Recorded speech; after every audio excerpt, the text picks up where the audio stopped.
둘이 서 있습니다. 이 둘의 운명은 달라질 것입니다. 제비를 뽑아 그 결과에 따라 하나는 죽어야 하고 하나는 살게 됩니다. 그런데 이 둘은 이런 사실을 모릅니다. 그저 끌려와서 사람들 앞에 서 있을 뿐입니다. 이 둘은 누군가? 설교의 뒷부분에서 말씀드리겠습니다. 이제 오늘 본문에서 우리는 두 가지를 생각해 보려고 합니다. 첫째는 이전에는 그리스도께서 죄와 어떠한 상관이 있었는가? 둘째로 이후에는 그리스도께서 어째서 죄와 상관이 없으실까? 첫째입니다. 이전에는 그리스도께서 죄와 어떠한 상관이 있었는가? 오늘 본문의 앞부분인 23절에서 27절을 살펴보면 대제사장과 그가 드리는 제물에 대해서 말하고 있습니다. 그리고 이런 사실에 근거해서 오늘 28절을 말씀하는 겁니다.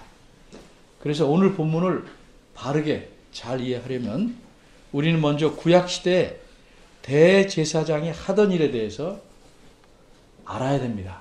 그래서 좀 생각해 봐야겠습니다. 구약시대의 대제사장은 하나님에게 짐승을 잡아 제사 드리는 일을 했습니다. 그러면 이렇게 제사를 드리는 제도는 어디서 생긴 것일까?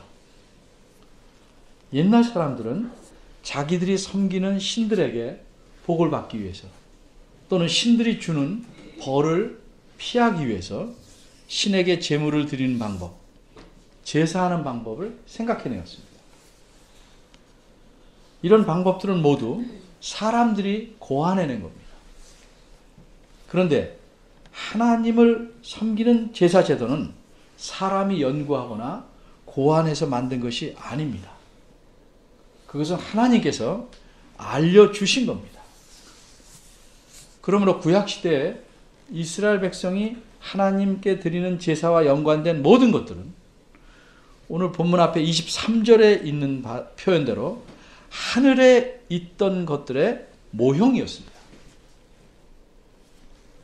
바꿔 말하자면 땅에서 이스라엘 백성이 실제로 짐승을 죽이고 하나님께 제사를 드리지만 그것들은 한마디로 모형이었고 이 모형의 실체, 즉 원형은 하늘에 있었다는 의미입니다. 그런데 우리는 여기서 좀 질문을 해봐야 됩니다. 그럼 땅 위에 있었던 그 제사를 드린 제단, 또 성전이나 성막, 그 안에 있는 것들, 이런 게 다 모형이라면 하늘에는 더 크고 완벽한 제단, 또 성전, 더 완벽한 모든 이 기구들의 원형이 있다는 말인가? 그렇지 않습니다. 하늘에는 그런 손으로 만질 수 있는 제단이나 기구들이나 건축물은 없습니다. 그럼 어째서 땅 위에 세워졌던 이 제사와 연관됐던 제도나 건축물들을 모형이라고 했는가? 이 점에 대해서 좀 이해를 돕기 위해 예를 들겠습니다. 보이는 것들은 모형을 일반적으로 원형보다 좀 작게 만들면 됩니다. 그런데 눈에 보이지 않는 것들에 대한 모형은 어떻게 만들어야 하겠습니까? 모양이 없는데. 언제부터 이렇게 통용하게 되었는지 제가 분명히 알지는 못하지만 우리는 보이지 않는 것들의 모형을 만들어서 잘 통합니다. 예를 들면 사랑합니다를 어떻게 표현합니까? 사랑하는 건 진짜 있는데 보이진 않습니다. 근데 그걸 어떻게 표현하는가? 아마 대부분이 이렇게 하트를 만들어 표현합니다. 이렇게 하든지. 아니면 머리 위로 팔을 올리고 두 손을 살짝 이렇게 안쪽으로 굽혀서 하든지, 심지어는 깜찍하게 엄지와 검지를 이렇게 쫙 해가지고 이렇게 날리기도 합니다. 어쨌든 다 하트를 만듭니다. 이렇게 표현함으로써 상대방에게 사랑한다는 사실을 알립니다. 이때 만드는 하트 꼴이 곧 모형인 셈이고 사랑한다는 사실이 원형에 해당하는 겁니다. 구약시대의 제사에 연관된 것들을 가리켜 모형이라고 한 것이 바로 이런 의미에서 말합니다. 어떤 사실을 알려주는 모형이지 그런 건축물이나 이런 보이는 것들을 축소해서 만든 것이 아닙니다. 그러니까 성막, 성전, 제단이나 무슨 물두멍, 분향당, 떡상 뭐 이런 것들이 이런 모든 제사의 제도나 도구가 하늘에 있는 것들의 모형이라고 해서 그 원형이 눈에 보이는 물건이나 건물이 아니고 그 모형이 나타내주는 어떤 사실입니다. 조금 연관해서 제사 제도를 좀 생각해 봅니다. 제사 제도는 근본적으로 사람의 죄를 어떻게 해결하느냐에 대한 겁니다. 근데 죄를 해결한다는 것은 근본적으로 두 가지입니다. 하나는 그 죄 때문에 생긴 벌, 그 죄의 대가를 없애주는 것. 또 하나는 그 잘못한 죄 그 자체를 없애주는 것. 하나님께서 죄를 용서해 준다는 건 이 두 가지입니다. 죄에 대한 책임으로서 대가를 없애주는 것, 지은 죄 자체를 없애주는 것. 이게 하나님이 죄에 대해서 용서해 주시는 겁니다. 그런데 이런 두 가지 사실을 하나님께서 사람들로 이해하기 위해서 어떻게 해야겠습니까? 그래서 그런 사실을 상징하는 모형을 통해서 가르쳐 주시려고 한 겁니다. 근데 이렇게 가르치시는 게 그렇게 만만치는 않습니다. 왜냐하면 사람은 자꾸 자기식으로 생각하기 때문입니다. 죄에 대해서 벌을 내 대신 누가 받는다는 건 우리도 어느 정도 이해합니다. 그런데 지은 죄 자체를 없애주는 것에 대해서는 잘 이해하지 못합니다. 왜 그럴까? 이렇게 생각하기 때문일 것 같습니다. 자신의 어떤 잘못에 대한 기억이 남아있으면 사람들은 죄가 여전히 자기에게 남아있는 것이라고 생각합니다. 그런데 그것은 기억뿐입니다. 잘못한 사실을 기억하는 것과 잘못에 대한 죄가 남아있는 것은 다른 겁니다. 하나님께서는 이런 말씀하셨습니다. 시편 103편 12절인데 동쪽이 서쪽에서 먼 것처럼 엄청 멀죠? 우리의 죄과를 우리에게서 멀리 옮기셨으며 여기서 죄과라는 말은 죄에 대한 책임을 뜻하는 것이 아니고 잘못 그 자체를 없애주셨다는 뜻입니다. 그러면 하나님께서 이렇게 우리의 죄를 옮기셨어요. 동에서 서쪽 옮기듯이 아예 없애주셨다. 그러면 하나님은 우리 죄를 기억 못하시나요? 기억하십니다. 샅샅이 다 알고 계십니다. 기억하시지만 다시는 그 죄에 대해서 책임을 묻지 아니하십니다. 그 죄는 없애준 걸로 간주해 버리십니다. 이것이 하나님의 용서입니다. 기억은 남아있지만 잘못한 그 죄는 용서를 받으면 없어지는 것입니다. 좀 얘기하면 사면할 때 그 이른바 빨간 줄을 아예 지워버리는 것도 똑같습니다. 기억은 남아있습니다. 다 지워버렸습니다. 그런데 또 하나 우리가 죄가 없어지는 것에 대해서 잘못 생각하는 것이 이런 겁니다. 내게 하나님께서 내 죄를 없어주셨다고 해서 내가 죄 지을 가능성이나 죄를 지으려는 경향이 여전히 있는데 죄가 나한테 남아있는 것이 아닌가? 이렇게 생각합니다. 하나님께서 우리가 잘못한 어떤 죄를 용서해 주셨다는 것은 그 죄를 지워주신 거지, 우리에게 앞으로 죄를 짓지 않게 해 주셨다는 의미는 아닙니다.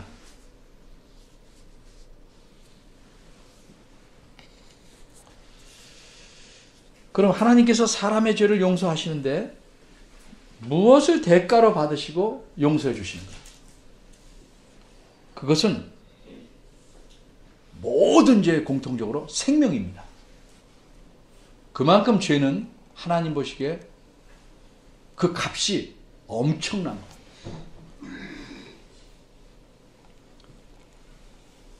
어떤 사람의 경우에는 생명의 중요성을 가리키기 위해서 돈이 많은 사람은, 책임이 더 많은 사람은 송아지를 죽여야 됩니다. 어떤 사람은 염소입니다. 어떤 사람은 조그만 비둘기입니다. 그러나 생명을 드려야 합니다. 우리가 오늘날 죄에 대한 대가로 벌금 내기도 하고 감옥에 가기도 하고 심할 경우에는 생명을 내놔야 합니다. 자꾸 이런 생각 때문에 우리는 죄를 좀 잘못 생각합니다. 하나님 보시기에 죄는 기본적인 대가가 생명을 내놔야 하는 겁니다. 그런데 문제는 사람이 죄를 지을 때마다 죽을 수는 없습니다. 그래서 하나님은 죄 지은 사람을 대신해서 다른 어떤 것이 생명을 내놓게 하십니다. 소나 양이나 염소를 죽여서 대신하게 하는 겁니다. 왜 이렇게 합니까? 왜 이런 모양을 만드셨습니까? 죄의 대가는 반드시 생명이라는 사실과, 그리고 이 생명을 다른 무엇이 대신할 수 있다는 것을, 이 두 가지 사실을 동시에 가르치자 하신 겁니다. 그런데 여기서 문제가 또 생깁니다. 그런데 과연 사람의 생명을 미물인 동물이 대신할 수 있을까? 500만 원짜리 피해를 입혔는데 500만 원짜리 장난감 문방구에서 산 종이돈을 주면 되겠는 거예요.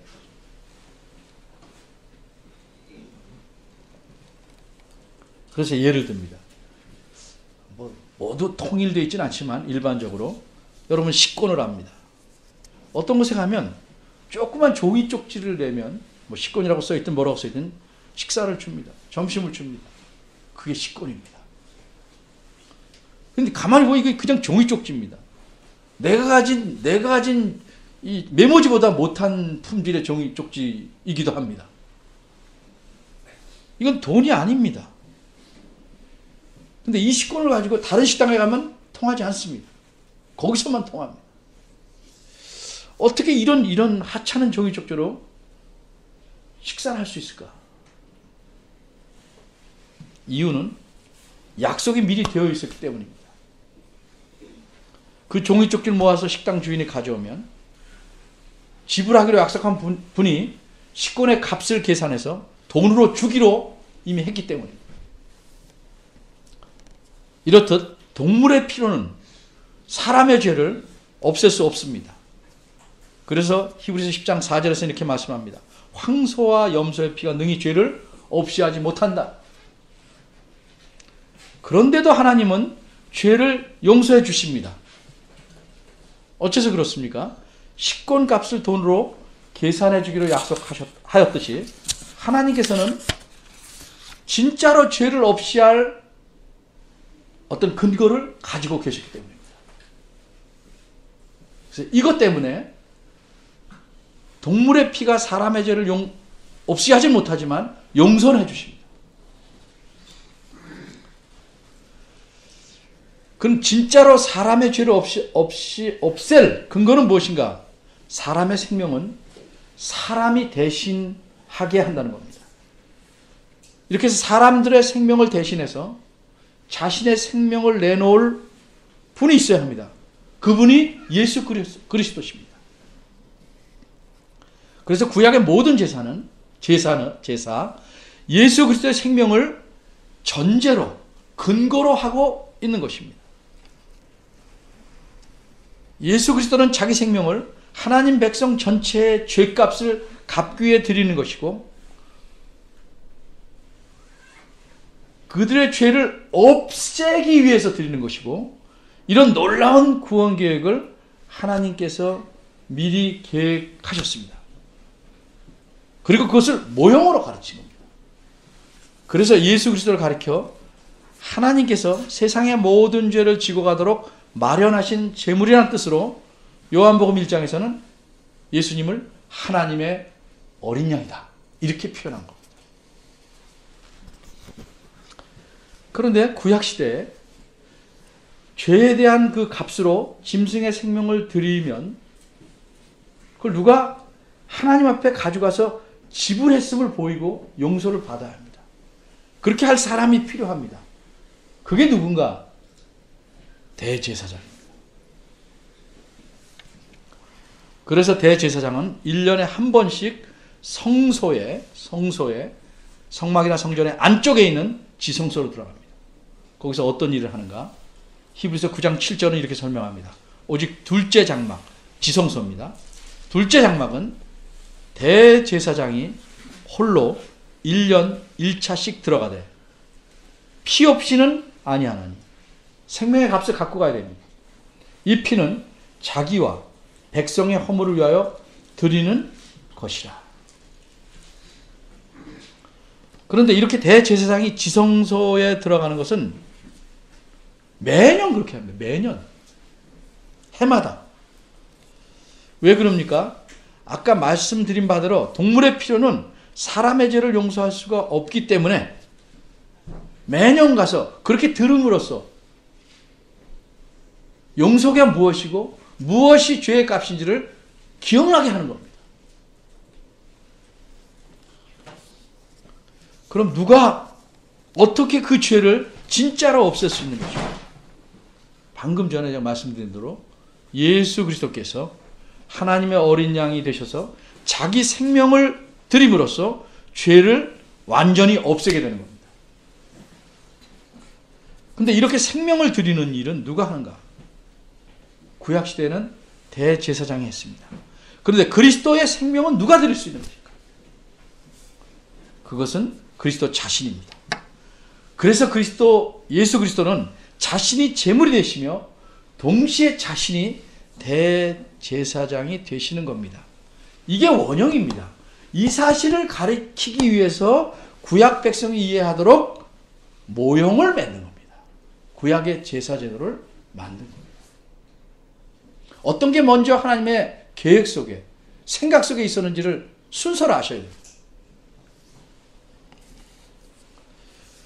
그래서 이렇게 예수 그리스도께서 자기 백성의 죄를 해결하기 위해서 대제사장과 제물이 되시려고 2000년 전에 이 세상에 오신 것입니다. 이 사실을 가리켜 28절 앞부분은 이렇게 말합니다. 그리스도도 많은 사람의 죄를 담당하시려고 단번에 들이신 바 되셨다. 첫째 질문이 무엇이었습니까? 이전엔 그리스도께서 죄와 어떠한 상관이 있었는가? 즉, 이 세상에 처음 오셨을 때 그리스도는 죄와 어떤 관계가 있었는가? 어떤 상관이 있었는가? 본인은 죄를 짓지 않으셨지만 자기 백성의 죄를 해결하시려고 대제사장과 제물이 되셨다. 이런 점에서 죄와 상관이 있었던 겁니다. 그럼 두 번째입니다. 그럼 이후에는 그리스도께서 어째서 죄와 상관이 없으실까? 이 질문은 그리스도께서 이 세상에 다시 오실 때는 어째서 죄와 아무런 연관이 없이 오시는 것일까 하는 문제입니다. 쉽게 말하면 죄의 문제를 처음 이 세상에 오셨을 때 다 해결하셨기 때문에 더 이상 죄 문제와는 상관이 없습니다. 그러니까 다시 오실 때는 죄 문제와 상관없이 오시는 겁니다. 그래서 히브리서 9장 12절은 예수님께서 이루신 일을 이렇게 말합니다. 염소와 송아지 피로 아니하고 오직 자기 피로 영원한 속죄를 이루사. 1년씩만 유효한 게 아니고 영원한 속죄를 이루서 단번에 성소에 들어가셨죠. 이제 한 번으로 모든 게 해결됐다는 말이에요. 예수님께서 십자가에 죽으실 때 마지막에 다 이루었다라고 말씀하신 것 우리가 알고 있습니다.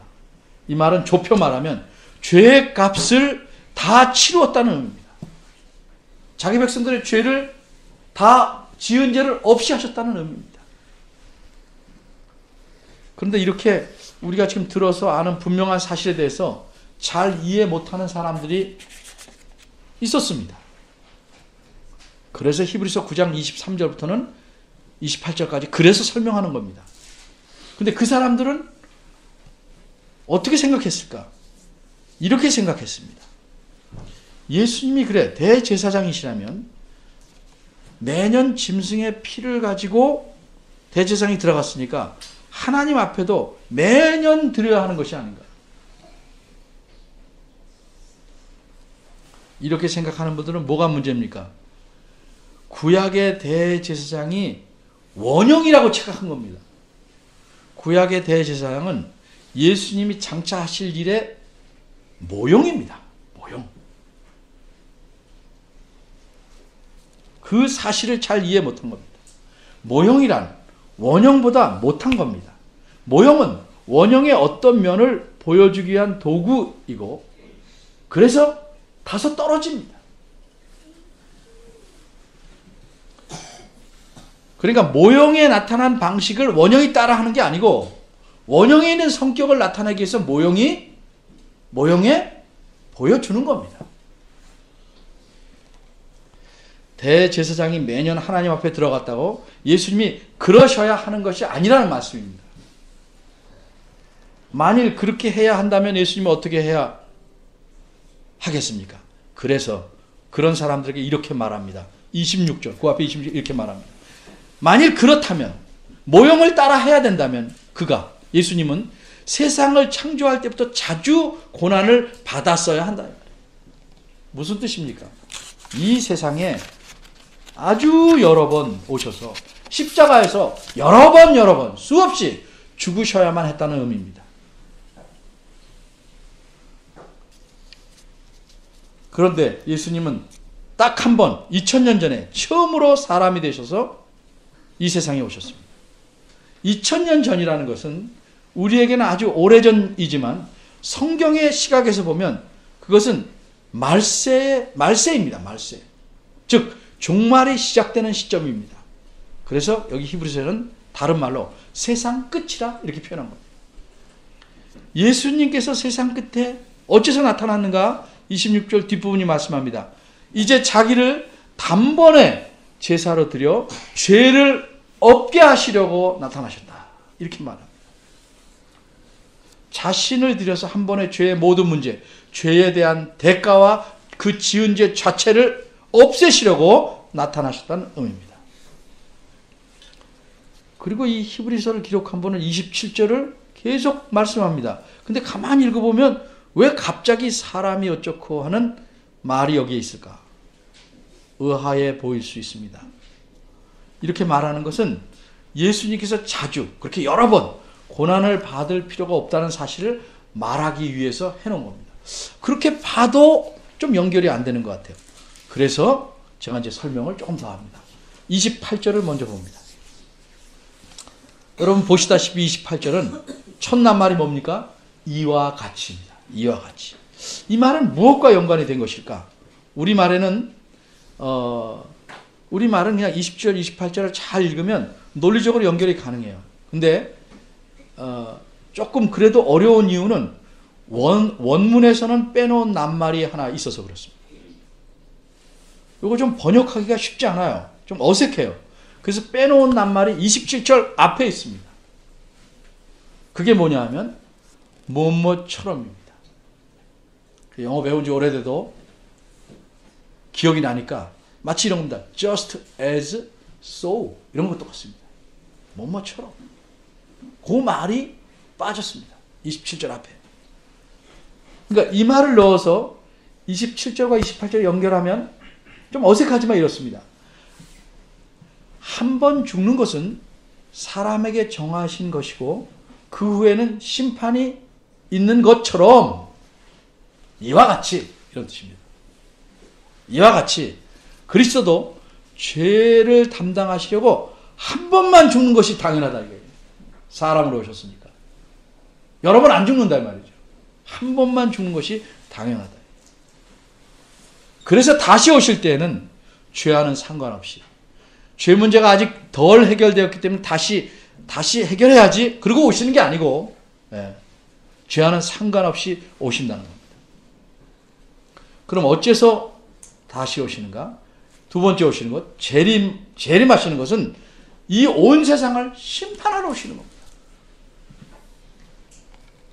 그런데 여기 히브리서에서는 죄의 문제를 말하고 있기 때문에 조금 이 손바닥이 있으면, 손이 있으면 손바닥과 손등이 있듯이 조금 다른 손등의 관점에서 얘기를 합니다.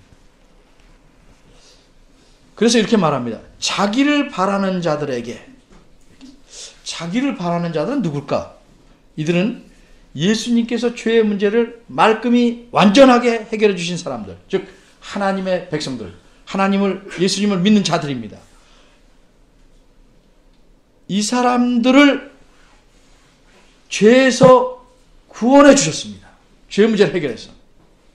근데 죄에서 구원해서, 바꿔 말해서 죄의 문제는 해결했지만 이 세상에 살아가는 동안 죄의 영향력과 오염에서 완전히 벗어나게 된 것은 아닙니다.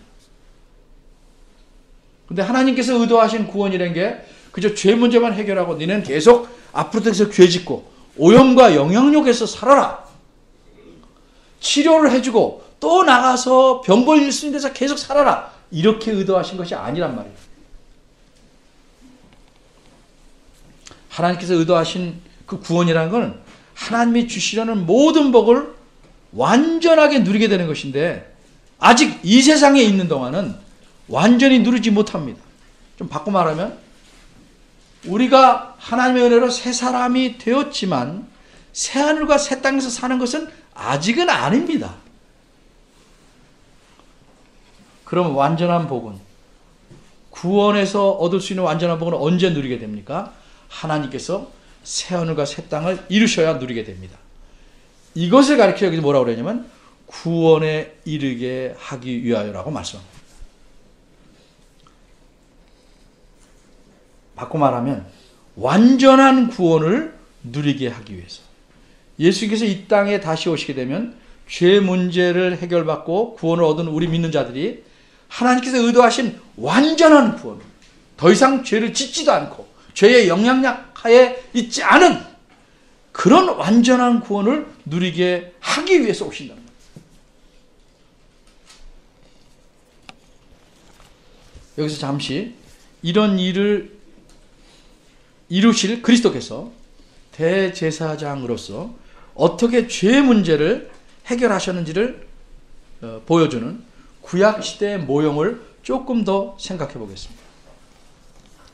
제가 앞에서도 말씀드렸지만 죄의 문제를 해결한다는 것은 죄에 대한 벌과 대가를 갚아주는 것이고 대신 또 하나는 그 지은 죄, 잘못한 죄 자체를 없애주는 겁니다.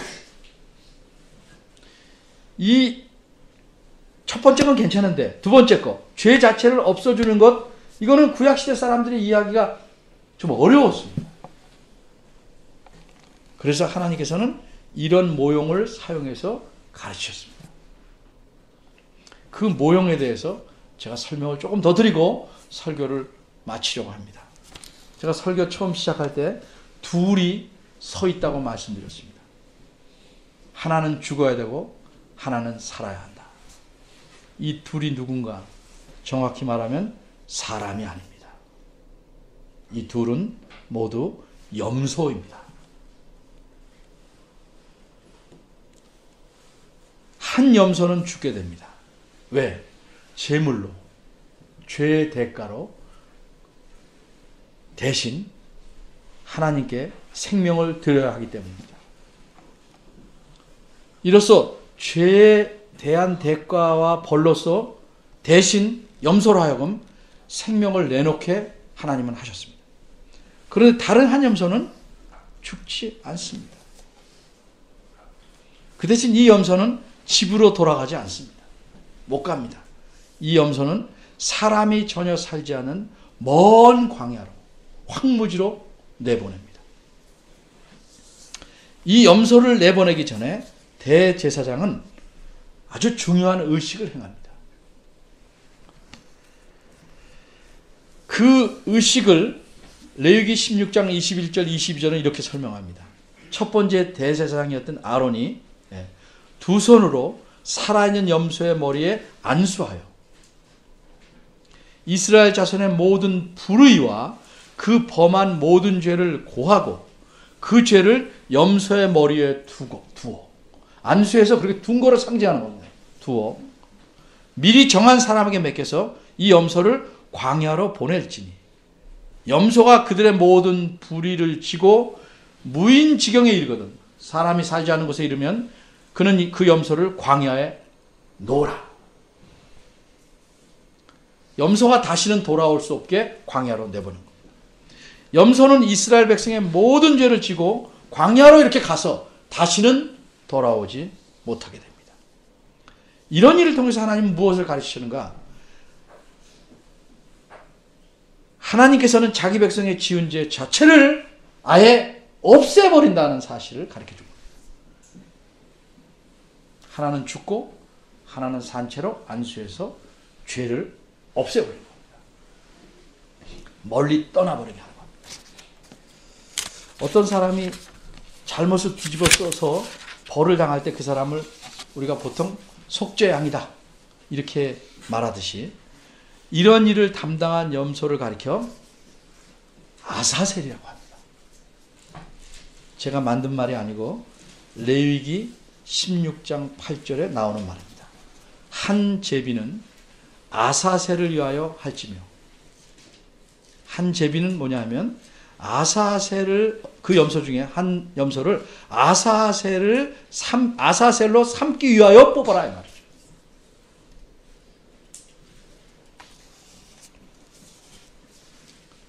하나님은 이렇게 해서 자신이 자기 백성의 죄들을 어떻게 해결하시는지 가르쳐 주신 것입니다. 구약시대의 모든 모형들을 통해서 가르쳐 주셨습니다. 그리고 그 모형을 통해서 가르치신 사실을 예수 그리스도로 하여금 다 이루게 하셨습니다. 그래서 예수 그리스도의 죽으심은 하나님 앞에서 우리가 받아야 될 죄값을 모두 대신 치르신 겁니다. 그뿐만 아니라 우리의 지은 죄들을 그 자체를 다 지워버리신 겁니다. 없애버린 겁니다.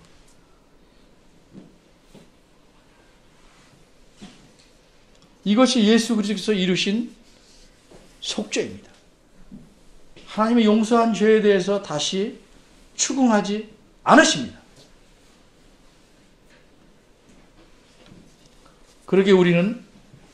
그래서 우리는 좀 감사한 마음과 또한 지난번에 보듯이 당당하게 하나님 앞에 나가시는 겁니다.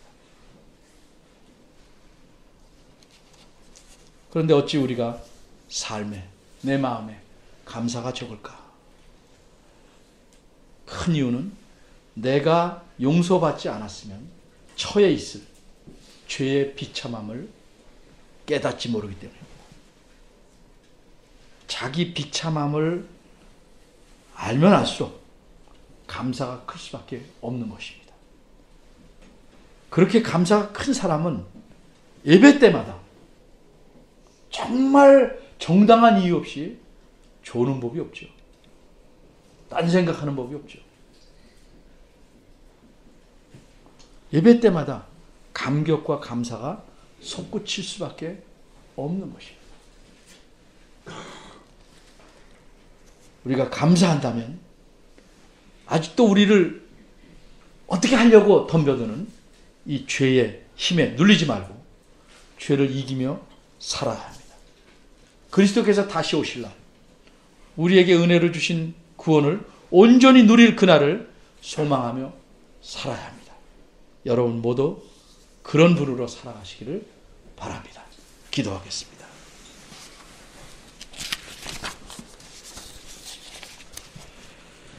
하나님 아버지, 하나님께서 예수 그리스도를 통하여 이루신 죄의 용서에 대해서 저희가 생각해 보았습니다. 죄가 얼마나 심각하고 무서운 것인지, 그 대가가 어떠한 것인지, 하나님이 우리를 어떻게 용서하셨는지 생각해 보았습니다. 이 시간 저희는 이런 용서를 받지 않았으면 우리의 삶이 하나님과 무관하게 멸망의 길로 치달아가며 세상의 모든 쾌락만을 추구하며 살아갔을 그런 안타까운 모습들을 생각하게 됩니다. 이렇게 하나님 앞에 나와 죄의 용서함을 받은 자로서 뿐만 아니라 하나님의 자녀가 된 자로서 하나님을 만나 배웠고 예배할 수 있게 해주시는 이 귀한 은혜를 감사드립니다. 늘 주님 앞에서 살게 하시고 주님을 찬양하며 살아가는 저희들 되도록 붙잡아 주옵소서. 예수님 이름으로 기도합니다. 아멘.